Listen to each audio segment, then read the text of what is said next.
ഇതൊരു തിരിച്ചുവരവ്, ഒരു 74 വയസ്സുകാരൻ്റെ തിരിച്ചുവരവാണോ എന്ന് ചോദിച്ചു കഴിഞ്ഞാൽ വെറും ഒരു 74 വയസ്സുകാരൻ്റെ തിരിച്ചുവരവല്ല. മമ്മൂട്ടി എന്ന് പറയുന്ന മനുഷ്യസ്നേഹിയുടെ, ജനങ്ങളെ അങ്ങേയറ്റം സ്നേഹിക്കുന്ന, സിനിമയോട് ഒരിക്കലും തീരാത്ത ആഗ്രഹമുള്ള അല്ലെങ്കിൽ ആക്രാന്തമുള്ളൊരു മനുഷ്യൻ്റെ തിരിച്ചുവരവാണ്.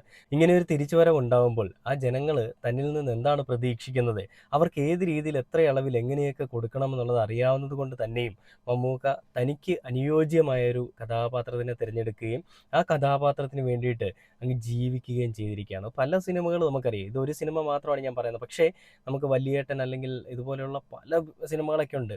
അത് കണ്ടു കഴിഞ്ഞാൽ വാത്സല്യം പോലുള്ള സിനിമയെ കണ്ടു കഴിഞ്ഞാൽ നമ്മൾ കരഞ്ഞു പോകും. അപ്പോൾ അങ്ങനെയൊക്കെയുള്ള ഒരുപാട് സിനിമകളുണ്ട്. കഥാപാത്രത്തിലേക്ക് ആവാഹിക്കുക, അല്ലെങ്കിൽ കഥാപാത്രത്തിന് വേണ്ടിയിട്ട് തൻ്റെ ശരീരം മുഴുവൻ ആ കഥാപാത്രത്തിലേക്ക് ആവാഹിച്ചുകൊണ്ട് ജീവിക്കുന്ന ഒരു മനുഷ്യനാണ് ക്യാമറയ്ക്ക് മുൻപിൽ നമ്മൾ കാണുന്ന മമ്മൂക്ക.